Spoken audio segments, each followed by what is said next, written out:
Welcome everyone to the October 14th City Council meeting. Welcome to everyone here and at home. I'm going to start out before we open up the public forum with the comments that I've been making at the beginning of every meeting. I want to remind everyone here this evening that it is important to have a respectful environment in our council meetings where all community members feel safe to express their views. To that end, we ask for no applause, boos, or comments that express approval or disapproval of a person's perspective who has taken the time to come to speak to council. For 9 years of council meetings, we have achieved this goal. If we have a person who refuses to comply, I will ask council to leave the room until order can be reestablished and we can go on with the meeting. There are some very important issues that are currently in front of council and in front of our community. People have great passion regarding these issues, and each of us knows that and values hearing from you. So I'm going to open the public forum. Public forum is an opportunity for individuals to speak to the City Council on any city-related issues, except for those items which have already been heard by a hearings official or are on tonight's agenda as a public hearing. Each person will have 3 minutes to speak. When you come to the podium, please give your name, the city of residence, and for Eugene residents, your ward if known. The timer lights indicate the time you have to speak. The red light indicates the end of 3 minutes. And we have 20 people signed up tonight. And you have your choice to sit or to stand, whichever place makes you most comfortable. First up is Arthur and or Charlene Toller. Saw them out here. Followed by Jaiveda.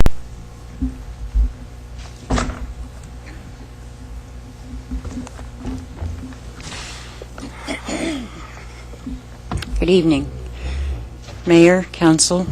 My name is Charlene Toller. I am here on behalf of the homeless issues that has come across the community for the last several months. Quite a few people have actually found some place that they can be at, even if temporarily. They are not into permanent places. And some of them with a tent that is out in the community, like with my husband and myself. We are not able to stay in a tent all winter. And we need to have some place to put a Conestoga hut that has been built for us. We have actually got it ready to move into. We just don't have a place to put it at this point. There's been proposals up that you will hear later from some of the other guys that has options of where to place them.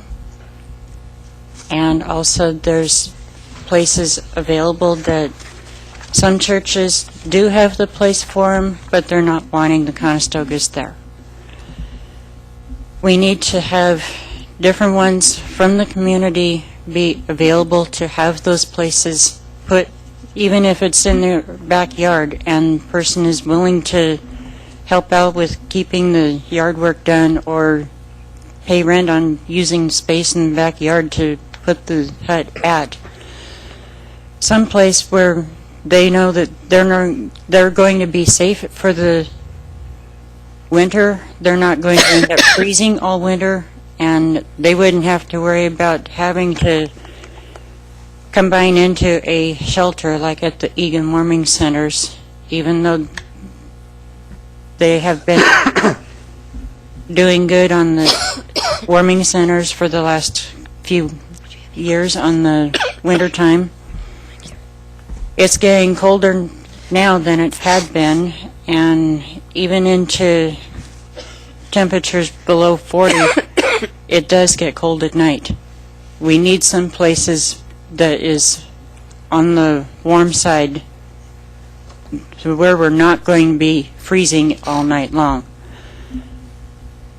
My husband and I both had trouble staying warm last night in the tent that we're in, and it was down like 45. We cannot survive out there all winter with it being in cold temperatures all winter long. Thank you. Next is Jaiveda, followed by Ronnie Arena.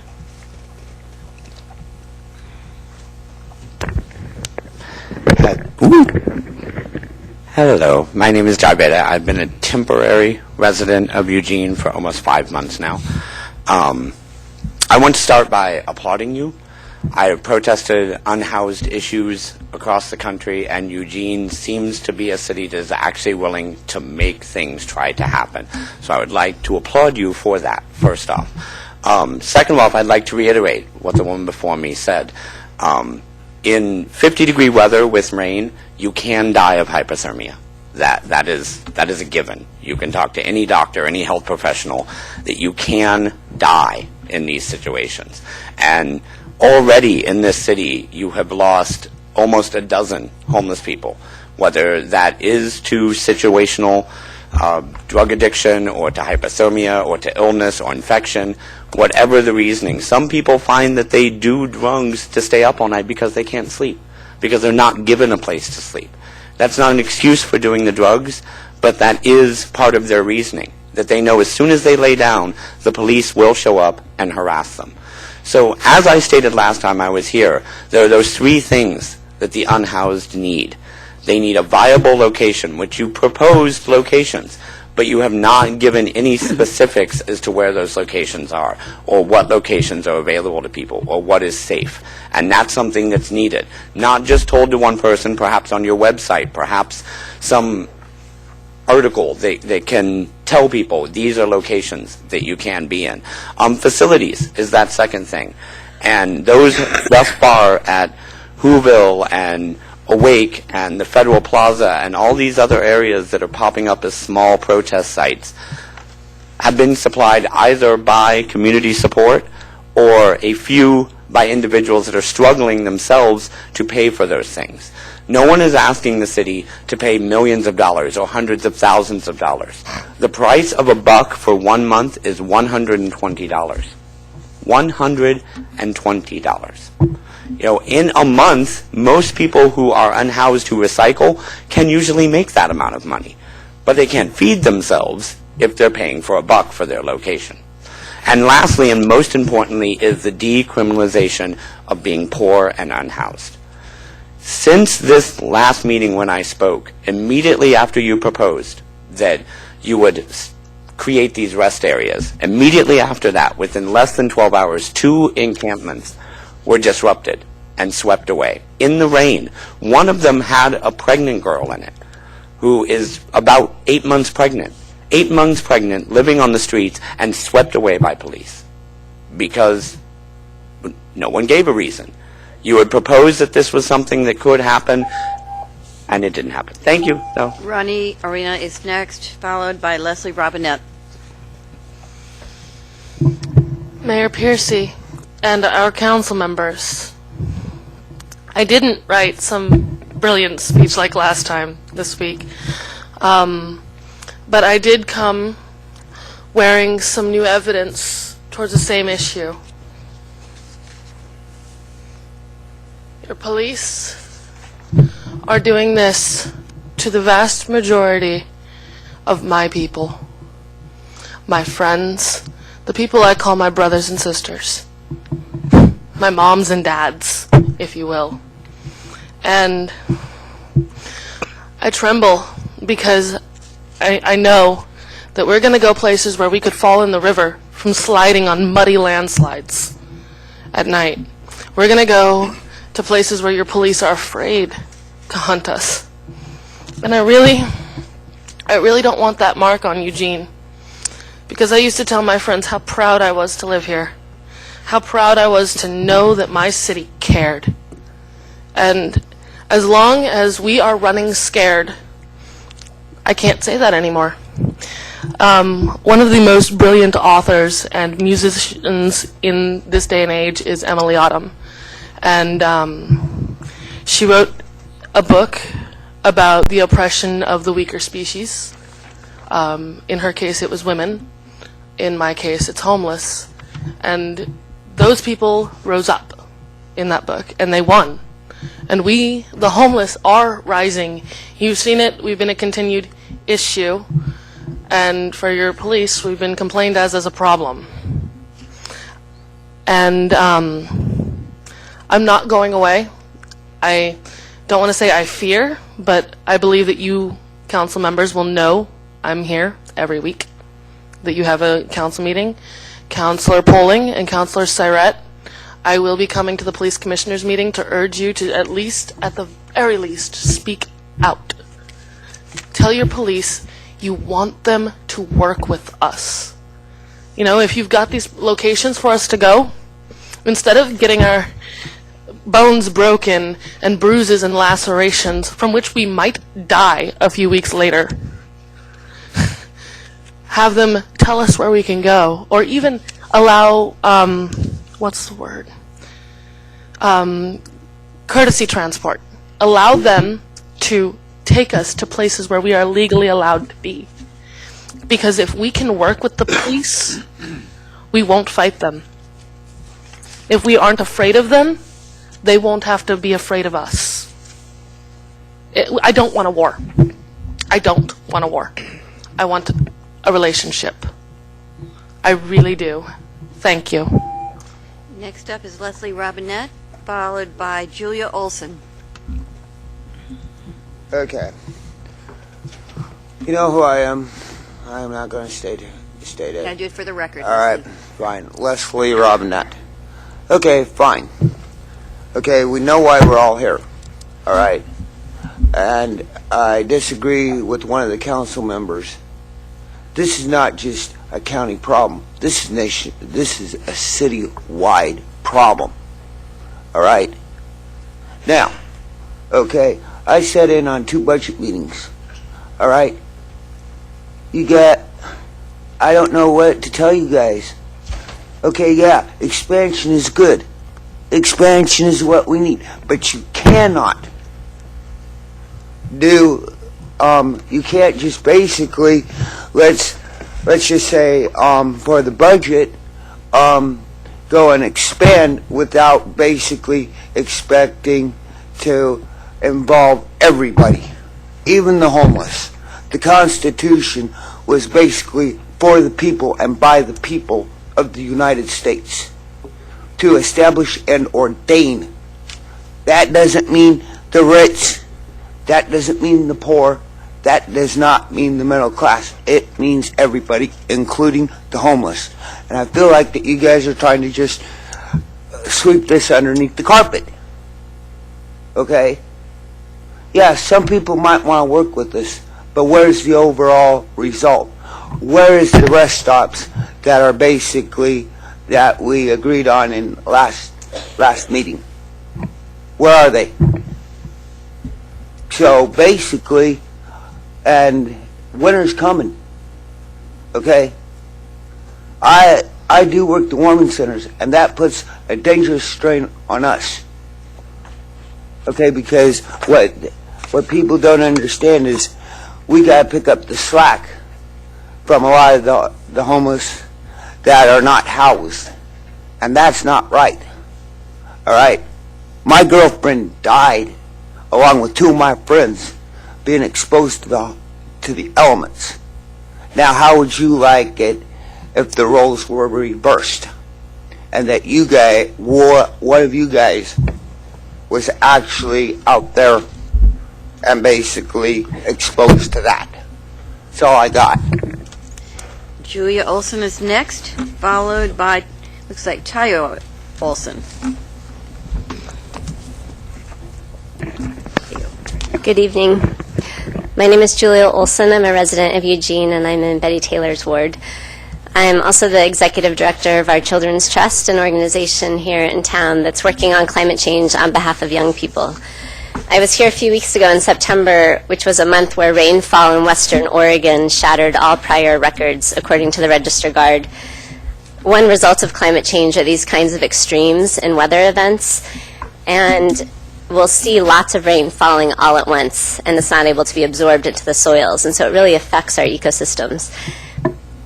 At the last City Council meeting, Tayo Olson spoke about Nelson Canuck, a boy in Alaska, and I just recently was in Barrow, Alaska with Nelson. He's the boy who lost his home because of the melting permafrost and the flooding that's happening to his community in Kipnuk. And we were in Barrow, which is the northernmost town in the United States, to hear the Alaska Supreme Court hear an oral argument in his case which is an atmospheric trust lawsuit against the state for failing to address the state of Alaska's greenhouse gas emissions. And the argument was held in a high school in Barrow in front of hundreds of kids. It was completely inspiring. And this is a community that's on the front lines of climate change. They're losing their sea ice, their town is sinking because of the melting permafrost, their infrastructure is affected, the wildlife that they subsist upon is diminishing, their ability to hunt is diminishing. They see it. Everybody in this community sees it. So climate change is affecting the Inupiat and the Eskimos of Alaska, but it's also affecting us locally. It's our hope that this fall you will consider putting a climate recovery ordinance on your agenda and consider passing it in order to memorialize the goals of the city and really commit to the emission reductions that are necessary and to plan for that.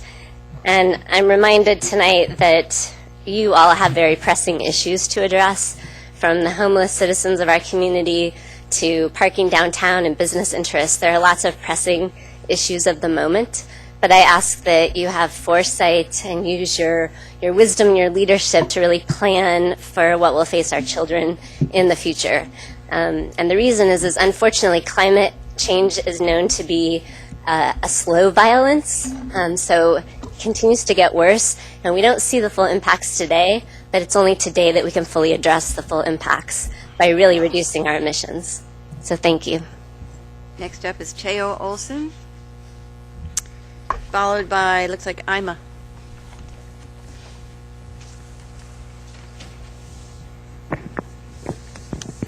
My name is Teo Corber Frost Olsen.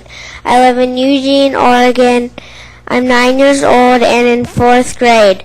By 2050, when I am 46 years old, we need to stop using fossil fuels.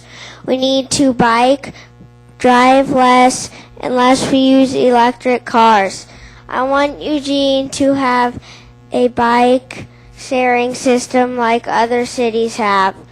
The city should have bigger bike lanes. Climate change leads to drought and more fires and flooding. My grandma and great-grandma almost lost their homes because of the fires in Colorado, and flooding has hurt their cities. Please act on climate change. Thank you. Ima is next, followed by Kira Gunter.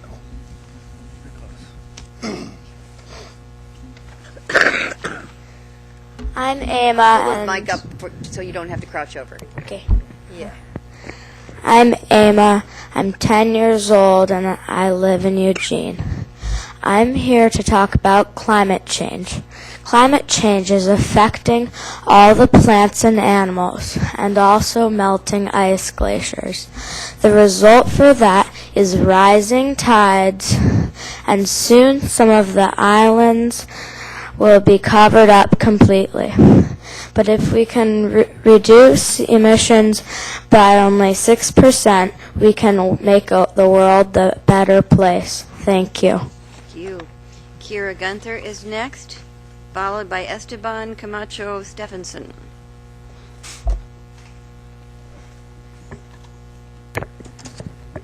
Good evening. I'm Kira Gunther, and I live here in Eugene.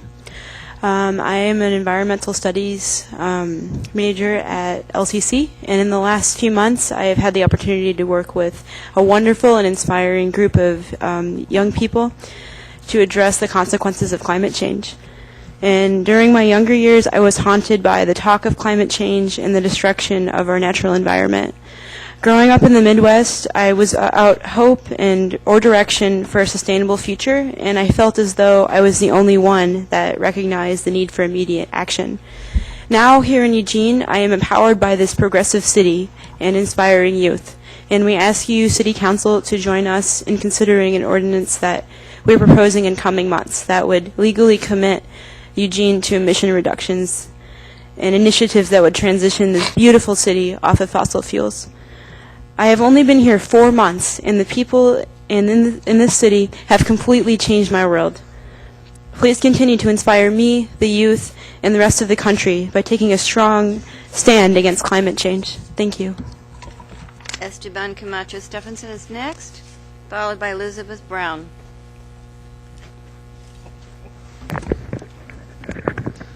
Hello, my name is Esteban Camacho Stephenson. I'm a local and international public artist focusing on ecosystem conservation. I'm working with the organization Our Children's Trust by leading this group of children, their parents, and friends in creating a public mural painting.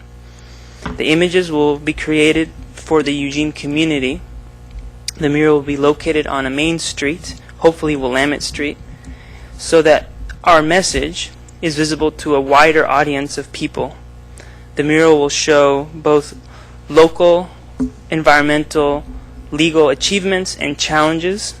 The painting will depict children interacting with our natural environment and symbols of hope.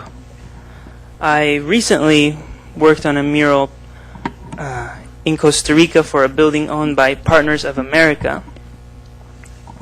Costa Rica is partnered with Oregon for their affinity with environmental protection and social programs. I mentioned this because I did a blending of the Oregon forest with the Costa Rican jungle, highlighting migrating birds like the osprey, which travel in both areas.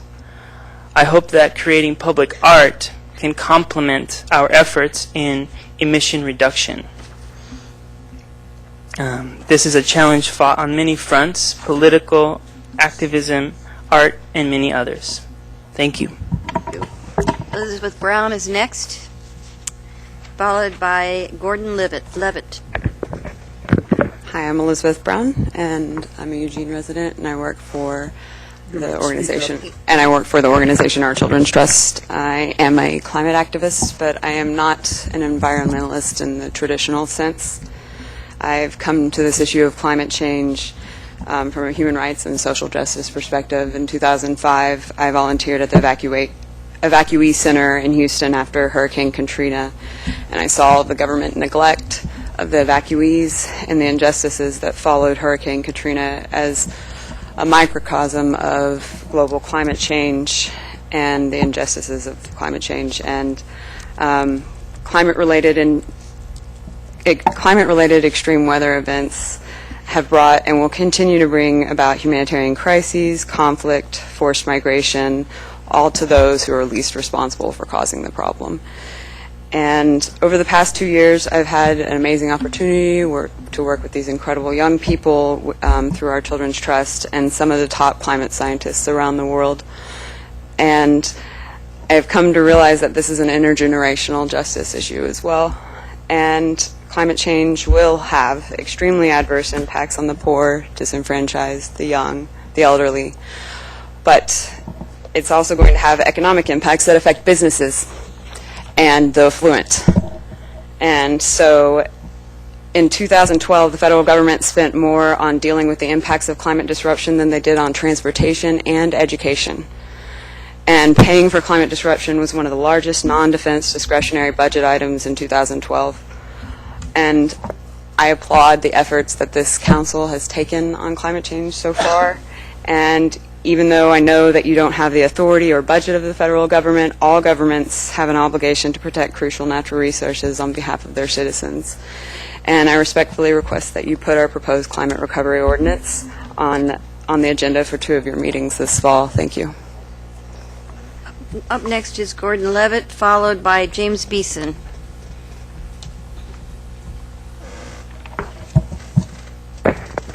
Good evening, counselors. My name is Gordon Levitt. I'm 23 years old and a second-year law and conflict resolution student at the University of Oregon School of Law. I'm also a lifelong resident of Oregon and a current resident of Ward 3.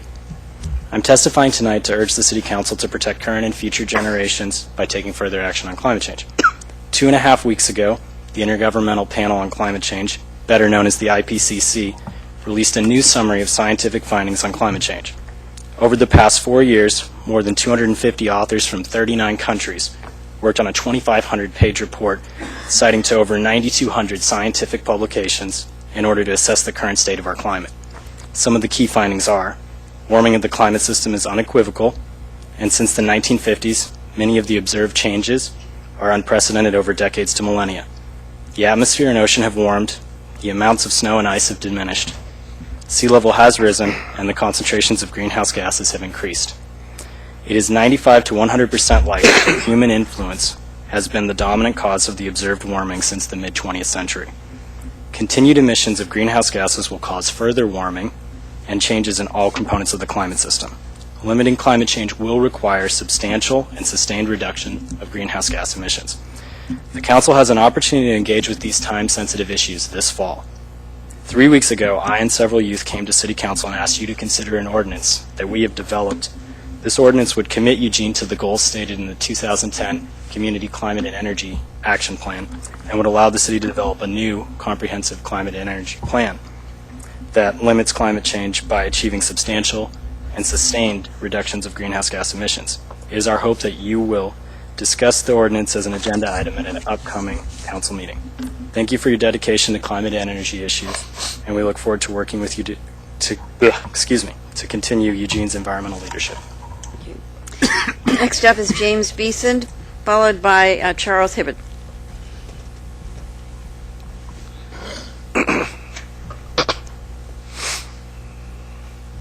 Folks, council members, ma'am, I've lived in Eugene most of my life. Can you introduce yourself, please? My name is James Beeson, just as you called. Most of my life I've lived here. I went to Howard, Kelly, North, LCC. Speak up. I went out in the world, spent 33 years working for Body and Pender on the Associate Science degree I got at LCC. A tragic automobile accident disabled me. I now receive $710 from the dole for Social Security. It's not an easy life. And then add the fact that I was homeless up until 3 days ago. Almost 10 years in this city that I love, that I spent my time with. I want to thank you very, very much for considering these propositions for the Whoville people and the Whoville properties. Because in that consideration, you empowered those people. There are 4 people that have gone from homelessness to having a job, having a home. And I thank my Lord that I'm one of those. Because of the propaganda and the news media, a person saw me on TV. They don't even watch TV, but they saw me on one of their friends' TV. My son came out there and got me. I said, "You're not going to do the winter out here."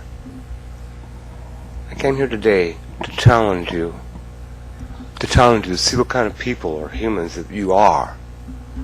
Because with that one moment of thought, you empowered people to live again, to have a space where they can do something instead of run from the badge. I myself have been kicked away by these folks. I myself have been hunted like an animal. I am not an animal. I am the supreme being on this planet. Human beings. As you are.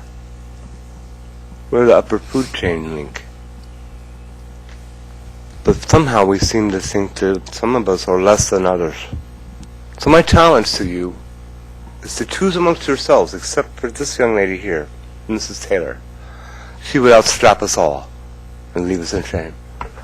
She came from a history where tough is tough. Today we don't know really what tough is.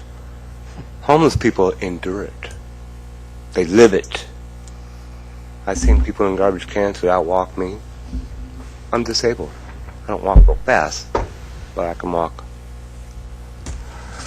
They live in the worst environment in the world, possibly except for Hitler's camps. The bacteria, they get that 5-cent can. They're the hardest working people I've ever seen. If you would embrace them, you would have your own workforce. Thank you. Thank you. Charles Hibbert, please, and then Terrell Purvis. I actually came to talk about something and I left my notes behind. However, not one person other than this gentleman that was just here now talked about a program to find a job for these people so they can get a job. Could you introduce yourself? I'm Charles Hibbert from Armor Coating. I've got a business down here in Eugene. I keep on listening to these people that want to put huts up for the homeless. It look like wagons that have come from the pioneers and all that. But I haven't heard anybody talking about creating a situation where we can put most of these people to work. I'm not sure why there is no comment. They all want something for free. They want the city to give them space to live and all that. But nobody's asking for a job. And I'm just thinking that's sort of unusual. I came to Eugene from San Diego many years ago. And there's one thing unique about Eugene that I haven't seen in many other cities, because I travel all over the country. And that's almost every corner has a non-profit organization. And I have nothing against St. Vincent de Paul or Goodwill or any of these non-profits, because they do a hell of a job. And I have some people that's under the St. Vincent program living on my premises, and it's good for me, it's good for them. However, what I've noticed is this city and the policies of the city encourage non-profit organizations who aren't tax-paying businesses, and there aren't really substantial businesses in the city. And we need to start looking at, when I drive around here and I see every second building is a Goodwill or St. Vincent de Paul, we should see substantial businesses here. So I think that's a systemic problem that Eugene's had for many, many years. And then I want to talk about the environmental thing, give one word. I've been to the factory, to the mine in Canada where they mine the product that makes the batteries for these Priuses and the electric cars. And nothing grows around there because they're so devastating to the environment. When you drive a Prius, it's a feel-good thing because I'm saving the environment, but in the long haul, it's actually just as destructive or more destructive than other vehicles on the road that are doing low mileage.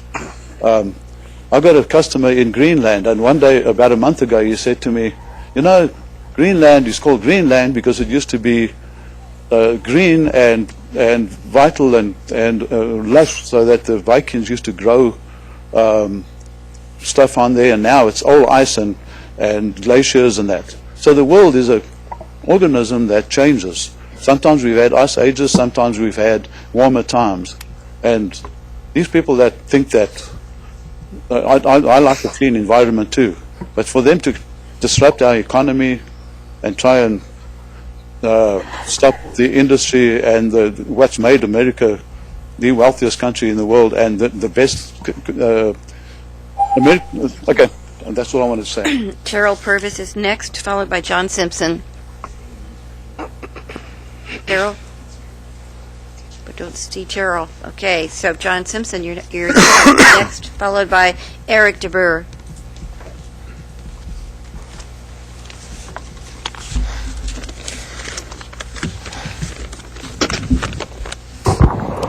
Good evening. Good evening, Mayor, distinguished councilors. My name is John Simpson. I'm the board president and commissioner at large for the Eugene Water and Electric Board. I speak to you tonight in that official capacity. When we meet as elected bodies, we often talk about how nice it would be if we would regularly keep in touch. And, you know, we're very busy, all of us are. And to stay in touch and keep up to date with these important issues is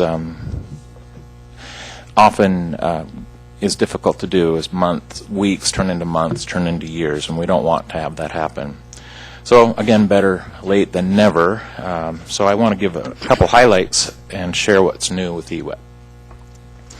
So I'm happy to report that eWeb is getting ready to relaunch a limited suite of conservation programs to help customers improve comfort and save money on their bills as we approach the heating season.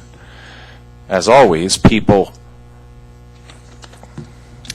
programs will be open to homeowners, including rental property owners and limited income customers, and small businesses will be able to get help with lighting upgrades.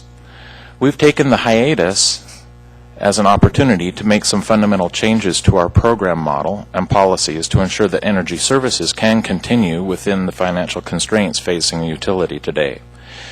We believe the best path forward is one that builds on high-value conservation programs that help reduce energy usage when overall consumption is highest in the region.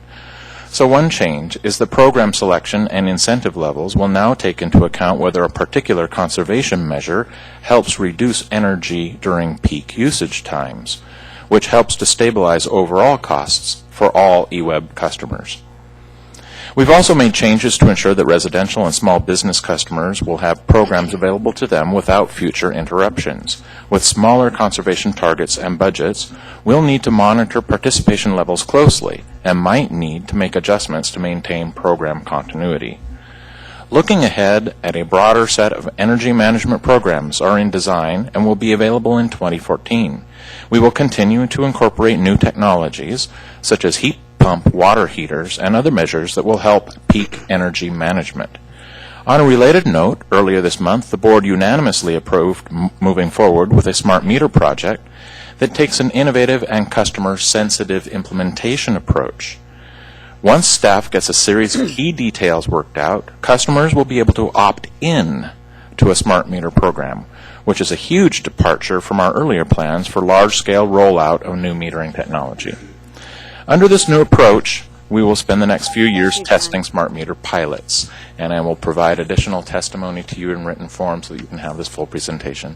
Thank you very much. Eric DeBurr is next, followed by Wayne Martin. Hi, I'm Eric DeBurr, Eugene resident of 28 years. I live in Ward 1, Executive Director of Community Supported Shelters, designer, builder of the Conestoga Hut, and I also have some updates from our organization. We've been working with a couple of homeowners and who are connected to some people in need of housing, and they're excited about having a Conestoga Hut on their property, but the question from our board is whether or not we can offer some kind of tax incentive to homeowners that are willing to support a Conestoga Hut and people in need of housing. So that's my first order of business. And then the second is our organization would like to sponsor a camp of 15 residents. 5 Conestoga Huts would be at that camp, along with 8 to 10 tent platforms with A-frame tarp roofs over that. And I've brought with me today 10 copies of our proposal, one for the city manager and for the city council members and for the mayor. And so I'll leave these right here. And I didn't know that climate change was going to be such a topic tonight, but I saw an interesting documentary about what Cuba did when they lost their oil from the Soviet Union after they collapsed. It's called The Power of Community. It's an interesting documentary about what they did. So that's for free. Okay. Wayne Martin is next, followed by Todd Hurlbert.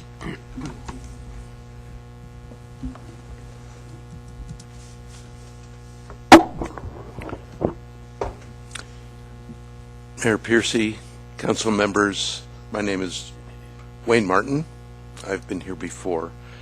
I live in George Brown's district.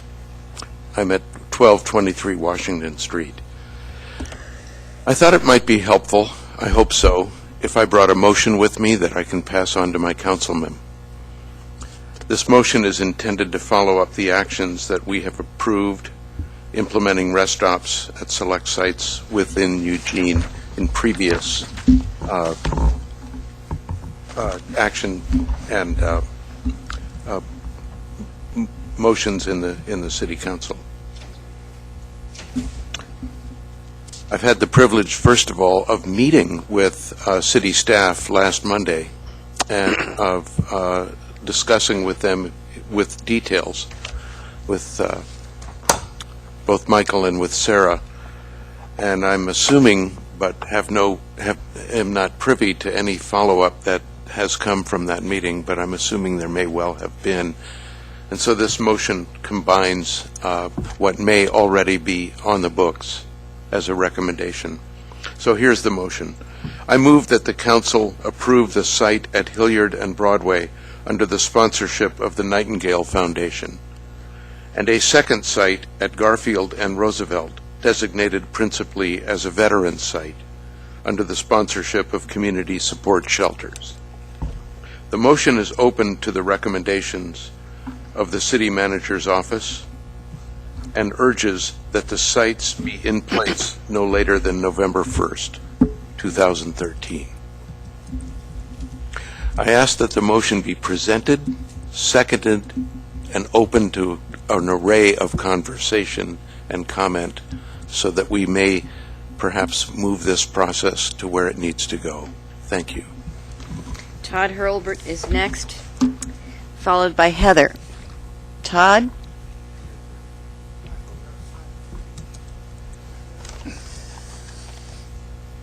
Needs to be right here. Why don't we have Heather come up? Heather? How about Joe Tyndall? Joe, you're here. Come on up.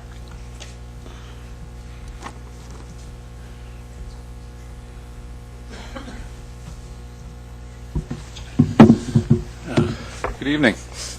My name's Joe Tyndall. Just go, or? Okay. My name's Joe Tyndall. For 2 years, I've spoken in this chamber regarding homelessness and how we spend more on police to chase them around than it would cost to simply provide a place to exist. Now it is getting cold. A concern I have spoken with some of you about has now become critical. The Conestoga huts ventilate poorly. An article on Lynn Porter's Homeless Action Digest complained about condensation inside the huts. This leads to damp clothes, bedding, and mold problems. But these concerns are minor compared to the danger of unventilated propane heaters in the huts. On a cold night, when people further block the drafts, a propane heater can raise carbon dioxide to lethal levels in a hut within a few hours. If someone uses one and falls asleep, the chances are good they will never wake up. While I realize the hut design is popular, if propane heaters are allowed, eventually someone will die. This is exactly what the forces of darkness are salivating for. They will use this to shut down any attempt to shelter the thousands of unhoused folks living in the area. Now, some who pay lip service to helping the poor and then vote against any attempt at a solution may see this as an opportunity. If you donate a bunch of heaters and propane tanks in the hopes of speeding up this process along. But those of you who truly wish to advance toward a solution might use your influence to speak to Opportunity Village or the car camping organizers about this problem. You might ask why I didn't speak to them about this directly. I have, but I have been ignored. This problem began about 18 months ago when a person who shall remain nameless pulled me aside. She said she preferred the microhousing approach and asked that I not criticize this or advocate for any alternative. I said no. What followed was a prolonged and vicious campaign of slander and libel. Some of you received emails indicating that I was, quote, a violent offender, unquote, and so on. I finally just walked away. What was my problem originally? Microhousing, though desirable for many reasons, is prohibitively expensive per unit of shelter created, limiting the number that can be served. Currently, Opportunity Village and the proposed 15-person rest stop together represent a 0.3% solution. If someone is killed using a propane heater, it will quickly become a 0.0% solution. Please use your influence to correct this problem. Thank you. Todd Hurlbert is next.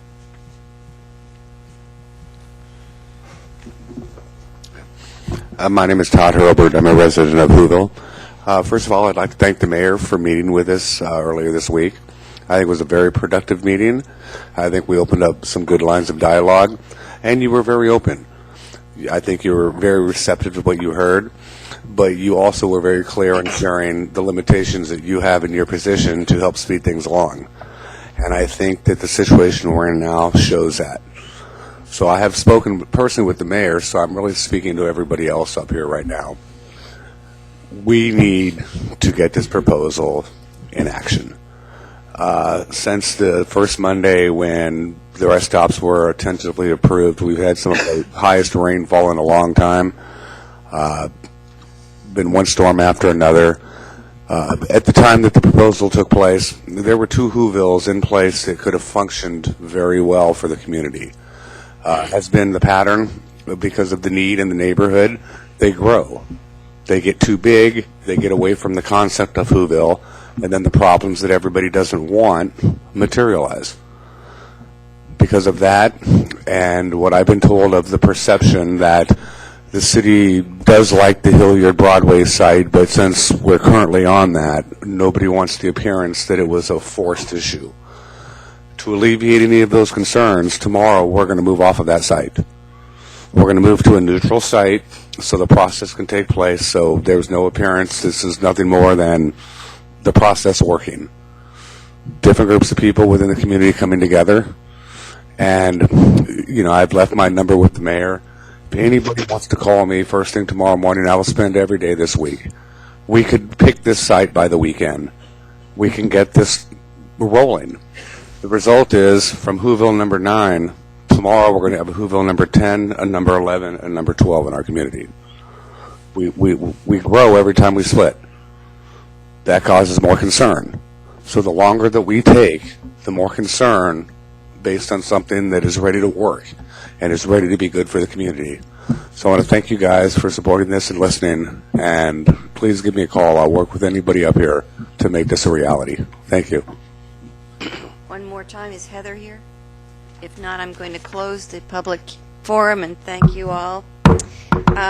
City Manager, I just have a question.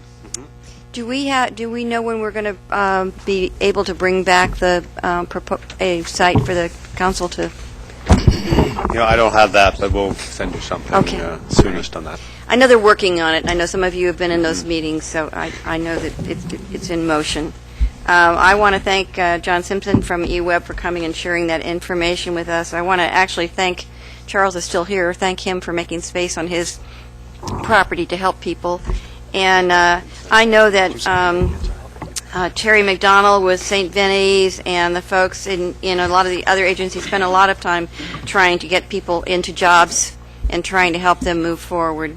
I want to thank all the folks who came to talk about climate change. Your voices are very welcome in this room. Appreciate you very much being here. And I wanted to tell you in particular, we're in a budget discussion. During a budget discussion, things get to be at risk. So keep your eye on the budget and keep your eye on wanting to move forward with the things that you brought to council tonight. Okay? And other than that, let's see if I had anything. That's I will say one more time that I hope that combination of the folks who are working on the Conestogas and the Toller family can come together somehow, and because they're looking for a place to put a Conestoga. And I'll look forward to reading what you brought tonight as an idea too. So, no, I'm sorry, can't let you do that. Sorry. All right. Anybody else have anything they want to add? Yes. Yes, Mayor. Thank you. Just briefly, I want to thank everyone for coming down. It's always interesting and very important for us to hear your views. And I just wanted to kind of chip in with the mayor's question about scheduling. A meeting to discuss the site selection. And as the nights get colder and the weather gets wetter, it becomes I know we've got a full plate, but it just becomes more critical with each passing day. Thank you. Anybody else? Anybody else? No. Okay, so we're going to move on. Thank you all very much. The next thing on the agenda is a consent calendar. City Council President? I move to approve the items on the consent calendar. Second. Moved and seconded. Any discussion? Being none, all those in favor, please indicate. 1, 2, 3, 4, 5, 6, 7, 8, and none in opposition. It passes. So now we're to our work session item of the evening on downtown parking. City Manager. Are you ready to go? Yeah. Okay, then I'll turn it over to... Is this ready? Yes. Like I say, condolences to Bill. Bill what? Bill Whalen. The new police commissioner. Congratulations to Bill Whalen for the. Oh yeah, congratulations. Yeah, congratulations. Yeah. Yes. Thank you for bringing that up. I don't know whether. Careful what you wish for. Yeah, you might get it. It's okay. Yeah, be careful what you wish for. All right, now, City Manager. Jeff, okay. Good evening, Jeff. Promotion. Yep. It's coming. All right. Well, good evening, Mayor and councilors. Again, I'm Jeff Petrie. I'm the city's parking manager. I've come tonight to talk to you and to provide you some information on our downtown on-street free parking program. And we'll pull up the slideshow here in a second. Maybe. Sure. Whatever you say. I suppose it's not nice to have this.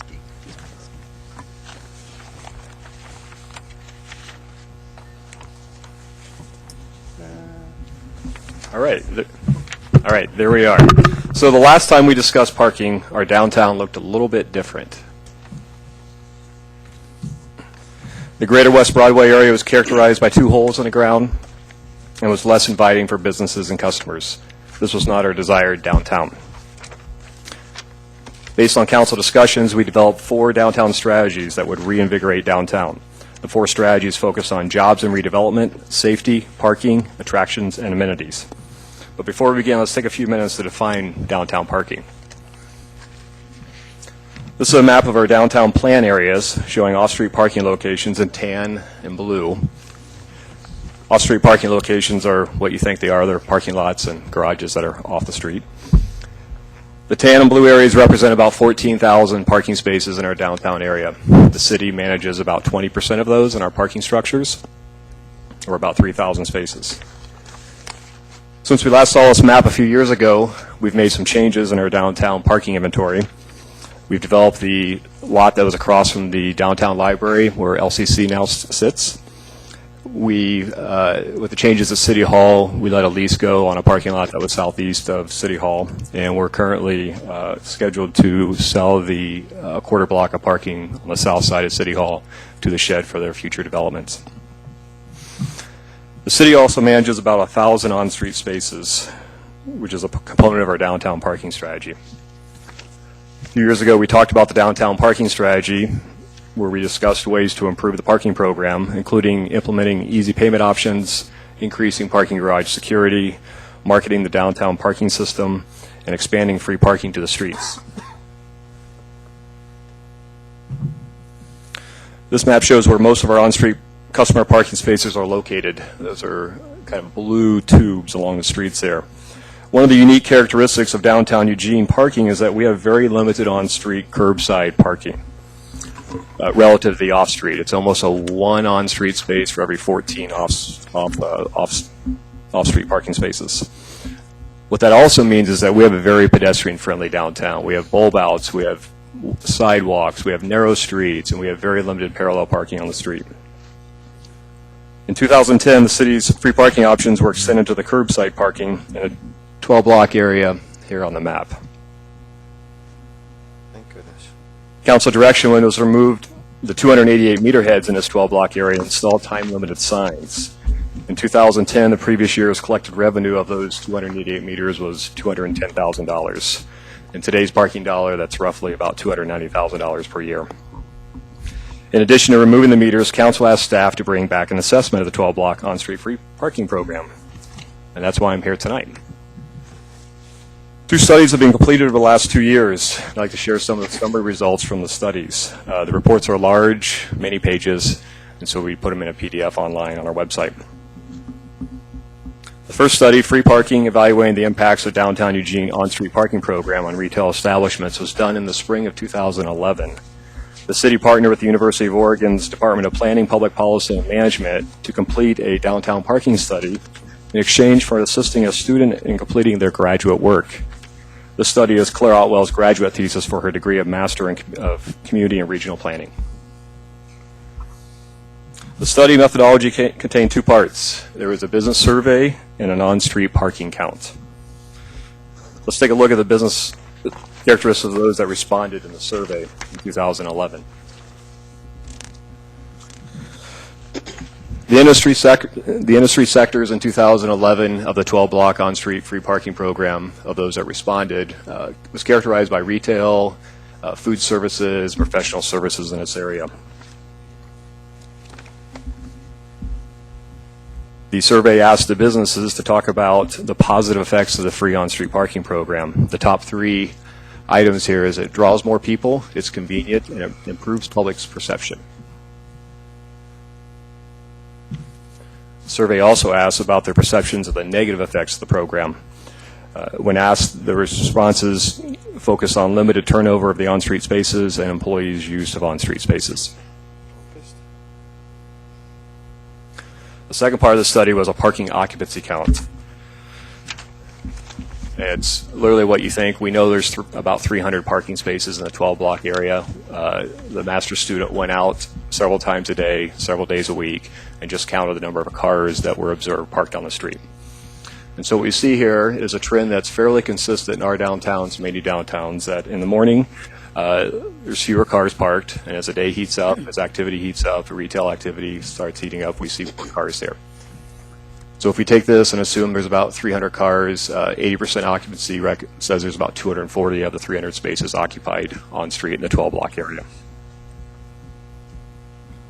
We don't have a baseline that's accurately that reflects this because we did a couple pilots in the year previous to this, a few years previous, in 2009, where we just did a couple blocks, maybe 4 or 5 blocks.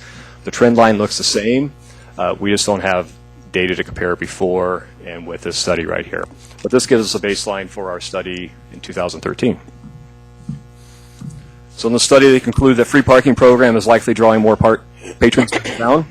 Businesses view the program favorably, although there are some unintended effects of the parking program downtown focused on employee parking on the streets and turnover of the spaces. Let's fast forward 2 years, and wow, what a change here. So we did another study earlier this year, the spring of 2013, and there's been significant changes in this area just in 2 years. LCC downtown campus, First on Broadway building, Woolworth building, Broadway Commerce Center, and a number of new businesses. A second study was conducted earlier this year. It was called Searching for a Space, an analysis of Eugene's free parking program. The city partnered with Downtown Eugene Incorporated, DEI, who hired the community planning workshop at the University of Oregon. Bob Parker at this community planning workshop was also the master's student's thesis advisor, so there was continuity between the two studies. Similar to the earlier study, the methodology was similar, except that Downtown Eugene DEI actually went out to the businesses themselves and conducted the business survey interview. As you're looking closely here, you'll see the number 142 businesses, and the previous study had more. It's not that businesses went down, it's just the DEI focused only on the kind of the ground floor businesses, not the businesses at the top of the U.S. Bank building. Community Planning Workshop also did parking counts, similar to last time, occupancies, what are the number of cars parked on the street, and expanded that idea a little bit more. And then the next part they added was unique here. They did a survey of people who park downtown. We call them customer intercept surveys, but they interviewed people walking around downtown. So DEI took the lead on the business survey. Very similar industry characteristics here in the 12-block area: retail, professional services, arts, entertainment, restaurants. These are the respondents. The business position on free parking, very strong support of the free parking program, both within the retail food sector and all respondents. Another business survey question asked about parking space availability. And the respondents' perception of parking space availability is that there is limited parking available on the street. Another question asked about employees' use on the street, whether employees are parking on the street. Back up, sorry. 43 of the businesses indicated that employees are using the on-street free parking.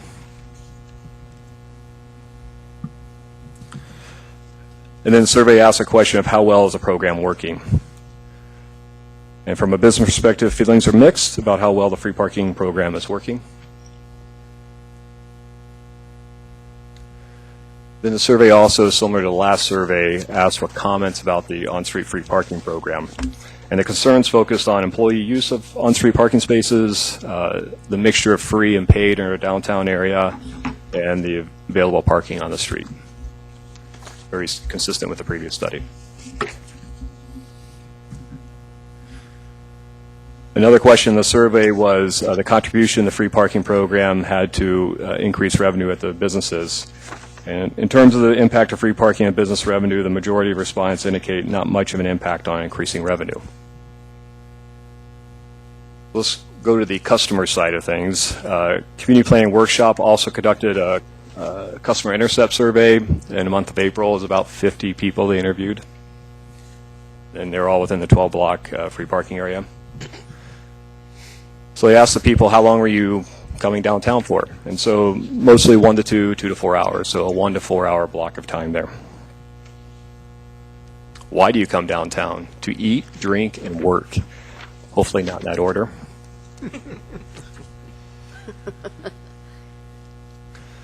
Another question in the customer survey was their perception of parking spaces. And similar to businesses, respondents' perception of parking space availability is that there's limited parking on the street. Customer view of the free parking program, very positive, similar to the businesses survey. The customers felt the free parking program has a positive impact on downtown. So another question they asked the customers in the survey was the potential impact of paid parking on frequency of their downtown trips. And the majority of the respondents said that there's a slight majority would come downtown less often. So the third component here is a parking occupancy, which is the number of cars they observe parked on the street over various days and various times. One of the expansions of the parking occupancy count was the blue on the left is the 12-block free parking program. The green on the right is a 12-block metered paid parking program. So they compared the two. The occupancy counts the number of cars that are observed parked in the street. The free 2-hour zone has about a 20% higher on-street parking rate than the paid meter zone adjacent to it.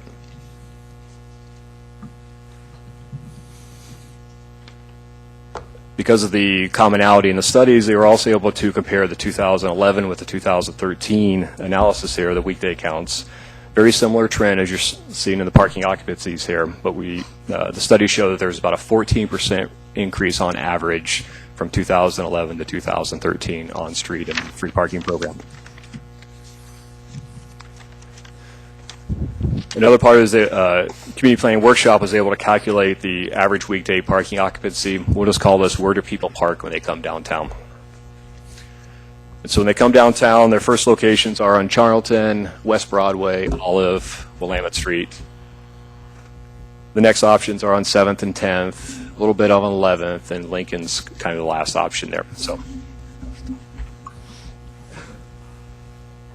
the summary of findings from the community planning workshop survey is businesses and customers like the free parking program. More people are visiting downtown. On-street parking spaces are full and availability is limited. Employee on-street parking is an issue. And the free parking program has had limited impact on the number of customers and business revenue.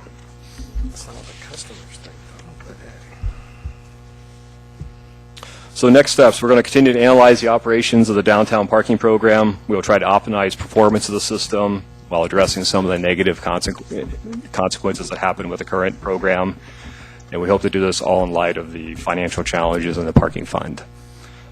So look forward to discussion and here for any questions. Thank you for the presentation. I'm looking for questions or comments. Councilor Brown? Thank you, Mayor. I've got some questions. I see that in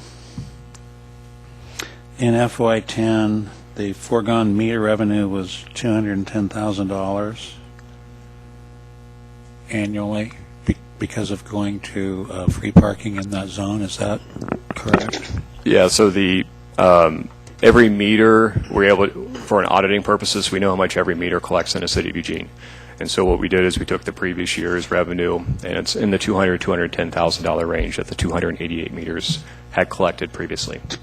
And so that's probably increased due to the rate increase. And is that possible? Correct. So we have done our first rate increase in 21 years last fall from 75 cents to $1 an hour. And then also the landscapes change in the West Broadway area that has drawn more businesses or more parking customers to that area. Right. Okay. My other question would be, is that foregone revenue is not net to the parking fund because there's a certain cost associated with actually going around to the meters and collecting the money out and then accounting for it. So we're lucky in Eugene that our parking enterprise fund, we manage the on-street and off-street program. So all revenues associated with parking come into the parking enterprise fund, and all expenses come into the fund. So yes, it was a foregone revenue to the parking fund. There are other expenses that are part of the larger program. Okay. And then I'm wondering if, we're having our budget committee and FIT, Financial Investigative Team meetings, and will be a revenue subcommittee will be formed for the budget committee. And I'm wondering, so if we were to let this program is due to sunset in January 15th, 2014, is that correct? What we hope to do is come back to you over the next few months or to talk about the future of the program, the future of downtown. We want to focus on business prosperity and how parking fits into that goal. Okay. Well, It doesn't. I'm just wondering if we, let's say that we sunsetted that free program with those downtown blocks and then recovered, let's say, around $230,000 a year, and it's gone up, I'm sure, since this figure. Does that money can that be used for other purposes? Could it be, because it would be kind of a net gain to the parking fund, and I'm wondering if that could be transferred, would it be legal or possible to transfer that to the general fund to address the budget shortfall? So I think on Thursday night, the FIT committee, the parking fund is on the agenda. So we'll hear a little bit more then. Okay. The parking fund actually has transfers right now to the general fund, close to $2 million a year. Okay, so that might be a opportunity if it was sunset to actually add some extra money to the general fund to help address the budget situation. Sounds like the answer to that would be yes, possibly. It could, and it's possible. Yeah. That would have to be in the context of the parking's finances, because as Right. we noted the last several years in the budget, the parking fund is sort of in that yellow-orange category of its financial viability. And actually, we've been trying to wean a little bit off of the general fund subsidy from the parking fund for that purpose over the last couple of years. But yeah, Okay. so it is, yes, it is possible. Well, I look forward to that discussion at the FIT meeting. Okay, I think it's a good possibility, but because we've seen that the businesses don't see a huge benefit in greatly enhanced sales. The customers like it, but the businesses, the consensus seems to indicate that they haven't seen any big benefits in their increased revenues. So I think and it's possible that if people knew that money was going directly to city services, that would take away some of the pain of having to pay to park downtown for a couple of hours. It's a possibility. Thank you. So I've got Councilor Surratt, and then Councilor Zelenka, then Councilor Clark, and Councilor Taylor. Just a comment that I would be interested in. I think part of the benefit of the free parking is the perception, the welcoming perception. That it may be more important than the attracting more business in a way. But the other piece to me is I think we should be looking harder right now at encouraging multimodal use, so that at the same time that we're looking at this, we're looking at how we work with LTD, how we work with others to encourage those other transportation forms. So we drive both things at the same time. We don't stop emphasizing using other forms of transportation because we're at the same time that we're trying to preserve parking space downtown. I just think we need to really press on with those things. Councilor Surratt. Yeah, thanks. I appreciate the line of questioning that Councilor Brown started there. Even if we did let the free parking program lapse and didn't automatically pull that 200 plus into the general fund, it would still alleviate some pressure on the parking fund itself. So I appreciate the research, but I do feel like most of the questions were around perceptions and how do you feel about things, and not hard data on did the program encourage more people to do business downtown, would putting the meters back negatively affect business downtown. And I find it very challenging to try to justify foregoing $200,000 plus of revenue just to make people feel better about their parking. Street space is limited. It is a commodity. It's a public space, and I think it's perfectly appropriate for the city to ask people to pay for the privilege of parking in that space, and we do have other options to get downtown, good bike paths, a good transit system. I think one question I have for the 2013 numbers, comparing them to the 2011 numbers, seems also challenging because we now have a bunch of businesses and destinations downtown that did not exist in 2011. So I think it's very challenging even to try to do a direct comparison to how the parking is used. So I look forward to continuing the discussion around this parking issue. I would love it if we were able to get more concrete data. Again, that doesn't just go to how people feel about things, but are they actually spending more money in those businesses that they are trying to park near? Councilor Zelenka. Yeah, can you give us a little thumbnail sketch of the parking fund? And I know it's in the yellow, watch it kind of fund. So can you give us a thumbnail sketch of where it's at right now?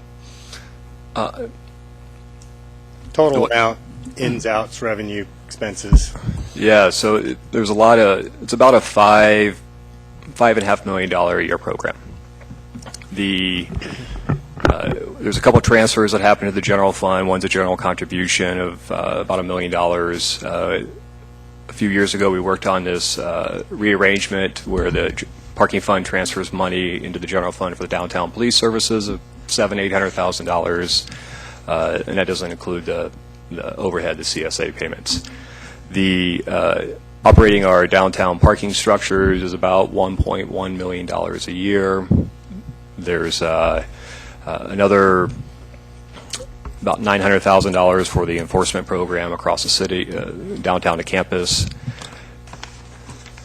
And there are various pieces in terms of downtown staff that are budgeted in the parking fund, have been there for a long time, for decades. You know, it's a long-term investment there.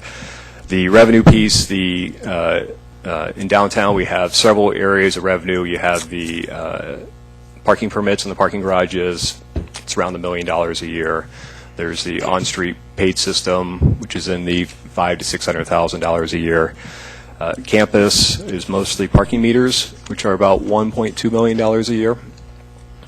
The city's parking structures, the Overpark, Parkade, and Pearl Street has commercial space we lease out in the $500,000 to $600,000 a year range. And there's little pieces of money that kind of, various construction rentals for space, reserved parking spaces for downtown performances or construction activity, residential parking permits are in there. It's got a wide variety of revenue sources. And it probably comes close to that number. It's not all on the top of my head here. So it's net equal or a balance? We usually, I think at the end of the fiscal year 13, after the adjustments, it's about $181,000 to the good. Okay. So following, you said that it was 2010 at $210,000 foregone revenue, and you said 14% increase, and so that's $240,000. But then you had another increase of the rate, which is about a third, from 75 to $1, and so that puts that over $300,000 a year. That's more than that, probably. That's foregone revenue. So, would there be anything that would prohibit that revenue from going to the general fund? No, legally can it transfer? Yes, and it would just be in the context of the financial situation of the parking fund, which we talked about at the time, but there's nothing legally prohibiting it from going to the general fund. Right. Okay. And so can we get a better scorecard of the revenue and the financials of the parking fund? So it could go to the general fund, and I would encourage us to do that. One of the things that you asked of the survey respondents, of the people who were parking in the free parking program, whether or not they liked the free parking program, and they said yes. I was wondering what the 24% who said no were thinking, but 75% said yes, but when you ask people if they like free parking when they're parking in a free parking program, I would suspect they would say yes. And if we are going to encourage multimodal transportation, I think we should, getting rid of the free parking program would be one way to help increase that. And so are there any metrics, Jeff, hard data that Claire was asking that, other than anecdotal, that shows that it's improved economic development town or increased business revenue? I mean, your own survey said that 80% of the businesses said that it didn't increase revenue at all or just a little bit, and all of them said not at all, a little bit, or just some, but 42% said it didn't at all. So I don't think this is a economic development program. I think the mayor is correct that it is really about and I agree that the main benefit of this is perception. But at this point in time where we are in a general fund, the question is, at what cost? So if we are cutting other programs to benefit this program that doesn't exactly meet what I thought the goals of the program were, which was to improve downtown's economic well-being, then instead of being an employee parking program and other inconvenience for some people, that becomes problematic for me. So when it comes to the budget committee, I hope we'll look at this real strongly as a revenue. Councilor Clark. Thank you, Mayor. I barely know what to say. I really don't understand my colleagues' points of view on this matter. I really sincerely don't. I wonder, do my colleagues not think downtown is getting better? From what I just heard, perhaps some view that it isn't. I would say most people would say downtown is getting better, and during the entire conversation, the point was it isn't one thing, it's several things. And I would suggest that the construction downtown and the businesses being filled are a huge part of it. There were many parts, as has been the conversation all along. This is a part of it. Increased efforts at public safety downtown are part of it. And in the last few months, we've made it less safe downtown by eliminating the exclusion ordinance. And it seems to me as though some colleagues would like to make it less welcoming. By a 3-to-1 margin, 67-to-21, most business owners downtown think it is a very good idea to continue this. By a 12-to-1 margin of 76% to 6%, most people who come downtown agree with that. And 54% of all people surveyed said they would absolutely come downtown less if we take it away. I really don't know what my colleagues are thinking. Councilor Taylor. Okay. As usual, I agree with Councilor Clark. As usual. You want to reconsider? No, Betty's absolutely right on this. I'm absolutely right, yes. And so is he. I don't think you can talk about foregone revenue when you don't know that people would come if they had to pay. What I think is wrong with this program is it should be all of downtown, not just the limited part we've done. And it should be 3 hours instead of 2 hours. If you look at Fifth Street Market, nobody can say that place isn't really succeeding. They have 3 hours of free parking. And people who go, there are a lot of places people can go and park for 3 hours and have time to do some shopping and eat a meal and talk to people without worrying about a parking ticket. I agree. I think welcoming people downtown is really important. It isn't just a feel-good thing. It makes them want to come. It makes them feel good about the city. As I've said many times before, when I first came here in 1979, as I got near downtown, and I was usually on my bicycle, that doesn't matter. It still felt good to see the signs that said, "Welcome to downtown, park free." It just makes it feel like a good, welcoming place where where people want you to be. And there were times when it wasn't just for the money, it's the convenience and the nuisance. When, after we started having parking meters, when I would be looking for a place to have lunch, and I think, well, if I have lunch, then I have to pay for the lunch, have to pay the tip, and pay for parking, and if by chance I meet somebody and talk for a while, then I may have to pay a parking ticket too. So it just makes it easier to go some other place. And I think that it's unfair competition if we have people so close, like over at 5th Street, who have 3 hours of free parking, and the downtown businesses don't have free parking nearby. I think I really think we should keep it. We should expand it, and we should both the area and the hours. And I would like to know, when you're talking about money, I'd like to know how much we spend on meters and on people to check the meters and on repairing the meters. Thank you.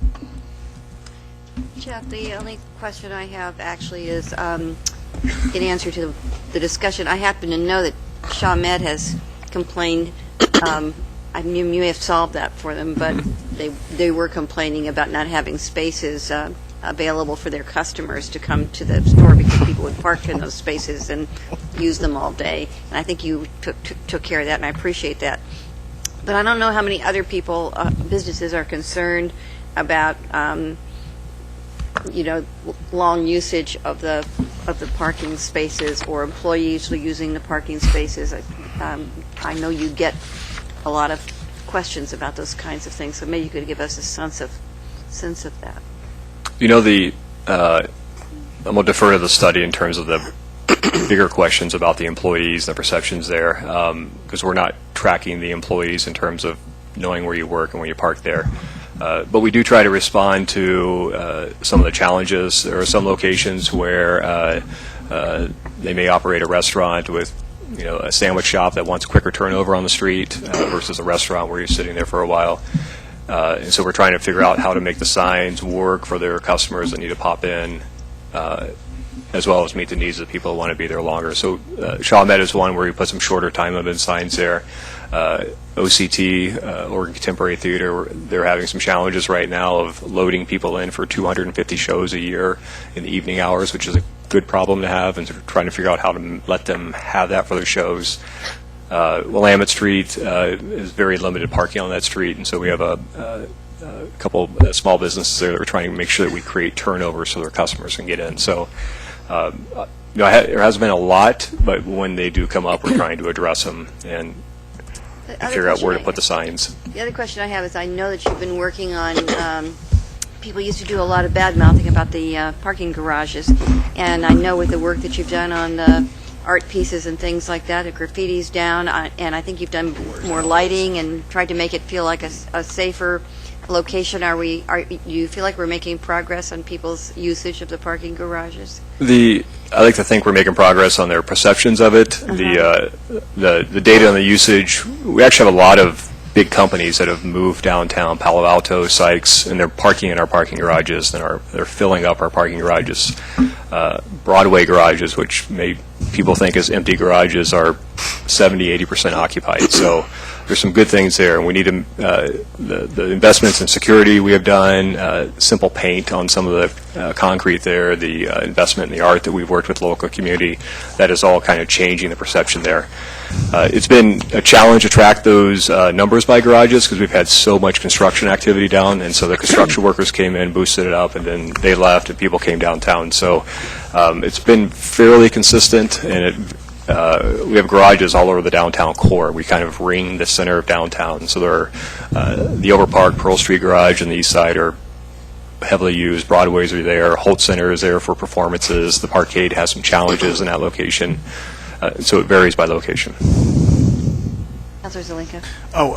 Just kind of finishing off, I just wanted to congratulate Jeff on being named the president and grand poobah of all things parking nationally. Is that what it was? Is that the official title? No, that's his title for me. No, I think it was a 9-state parking and transportation board that I'm involved with, and we talk a lot about parking and transportation issues, mobility, and all the things that we talk about every day. There's organizations out there, so thank you. And you're the president. Elected president, yep. Yeah. Congratulations to you. Thanks. On the parking structures, I think taking the doors off was also a really big perception issue. It also made me feel safer, and also made it a lot easier, especially when you're going up and down those steps to figure out where you are, and you can see out, and it made it a lot safer and a lot more comfortable, along with but now I have to stop instead of opening the door. Now I have to stop and read the poems on the doors. But so I think all that's been really good. The parking structures have gotten a lot better. Councilor Brown brought up earlier that one of the most seismically at risk structures in the city is the Overpark. Do you have any comments on that? And is that's not in the parking funds? No, one of what we talk about in the finance meetings is we do operate 6 big pieces of concrete downtown. We've made investments since 1960s in there. We have done the seismics, and you're right. It's a 1969 parking structure built like pancakes. So yes, and so it's on our radar. It's not a pressing radar issue at this point, but it's part of our larger general maintenance of parking structures downtown program. So what would you do to shore it up? I'd probably call an engineer. What would you call him? What would you call him? Put in more concrete, yeah. Yeah, Ghostbusters, that's it. I do want to say one more time, because I do take it seriously, that I think when it comes to parking and how people use our downtown transportation-wise, that it's really important for us to be very clear about what we want them to do. And so I think it's great that we've made strides about our parking garages, but I think it keeps continuing to promote that as something that's there for people to use is really important, just like I think it's important for us to really let people know all the different ways they can get downtown and to promote that as well. And maybe work on some additional incentives for people to use other non-car methods to come get downtown. So I just feel really asking people, trying to make it easy for people to do the right thing is really a good strategy for us, and we should pay attention to it. Anybody else? Thank you, everybody. That'll be it tonight. Thank you.